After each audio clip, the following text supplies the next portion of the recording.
पिछले कुछ दिनों से हमारा पड़ोसी देश बांग्लादेश हमारी सरकार को काफी मस्के लगाने की कोशिश कर रहा था, लेकिन पिछले कल मोदी सरकार ने बांग्लादेशियों को ब्लैकलिस्ट करके साफ कर दिया कि ये पैंतरे भारत के साथ बिल्कुल नहीं चलेंगे।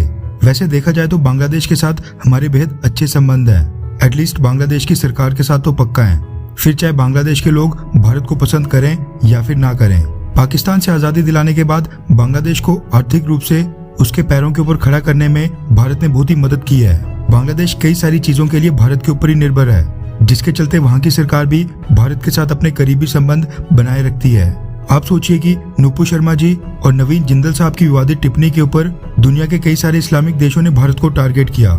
इवन बांग्लादेश के लोगों ने भी सड़कों पर उतरकर भारत के खिलाफ नारेबाजी की, लेकिन बांग्लादेश की सरकार ने भारत के खिलाफ एक शब्द तक नहीं बोला और इस मसले के ऊपर भारत की आलोचना करने से बांग्लादेश ने साफ तौर पर परहेज किया। उल्टा पिछले कल खबर आई है कि बांग्लादेश की प्राइम मिनिस्टर शेख हसीना ने भारत के पीएम नरेंद्र मोदी जी और हमारे प्रेसिडेंट रामनाथ कोविंद जी के लिए गिफ्ट के तौर पर खास किस्म के 1000 केजी आम्रपाली आम भी भेजे हैं। बांग्लादेश इसको मैंगो डिप्लोमेसी का नाम दे रहा है और बोल रहा है कि पीएम शेख हसीना के इस जेस्चर से भारत और बांग्लादेश के रिश्ते और भी ज्यादा मजबूत होंगे। लिस्ट यहाँ पर खत्म नहीं होती है।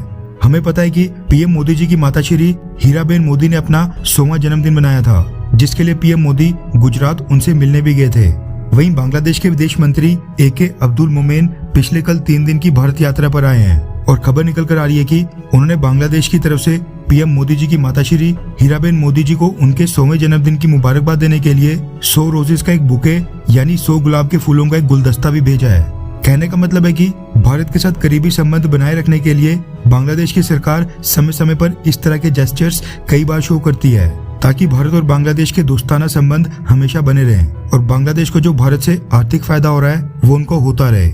रिसेंटली बांग्लादेश की तरफ से इतने अच्छे जेस्चर्स मिलने के बाद मोदी सरकार ने अब बांग्लादेश के ऊपर ही एक बड़ी कार्रवाई कर दी है, वो भी तब जब उल्टा भारत के ऊपर खुद ही इस्लामोफोबिया फैलाने के आरोप लग रहे हैं। रेफरेंस के लिए आपकी स्क्रीन के ऊपर द हिंदू के आर्टिकल का स्क्रीनशॉट है, जिसके मुताबिक भारत की सरकार ने 7 बांग्लादेशी नागरिकों को ब्लैकलिस्ट कर दिया है, जिनमें बांग्लादेश के कट्टरपंथी समर्थक टॉप रिलीजियस लीडर शामिल हैं। रिपोर्ट्स के मुताबिक जिन 7 बांग्लादेशी रिलीजियस लीडर्स को ब्लैकलिस्ट किया गया है वो टूरिस्ट वीजा के ऊपर भारत रेगुलरली आते थे, लेकिन भारत में वो असम में जाकर वहाँ पर कई तरह की रिलीजियस गैदरिंग यानी धार्मिक कार्यक्रमों में शामिल होते थे और वहाँ पर लोगों को भड़काने का काम किया करते थे और गलत चीजों का प्रचार करते थे। असम में इस समय आधिकारिक आंकड़ों के मुताबिक लगभग 1 लाख के करीब बांग्लादेशी रिफ्यूजीज इलीगल तरीके से रह रहे हैं। ऐसे में बांग्लादेश से आने वाले ये रिलीजियस लीडर्स उनको भी भड़काने का काम किया करते थे। असम सरकार ऐसे बांग्लादेशी तत्वों से काफी तंग आ गई थी, जिसके बाद बांग्लादेशी रिलीजियस लीडर्स की एक लिस्ट असम की सरकार ने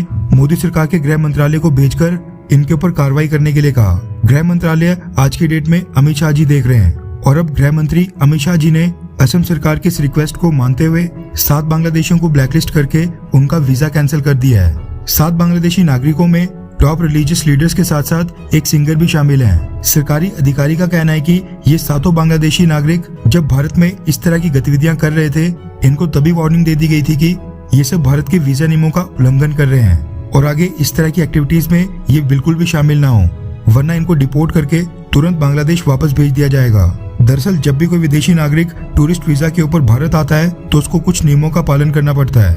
वो भारत में आकर किसी भी रिलीजियस या फिर पॉलिटिकल प्रोग्राम्स यानी धार्मिक या राजनीतिक कार्यक्रम में शामिल नहीं हो सकता है और न ही कोई बिजनेस एक्टिविटीज कर सकता है।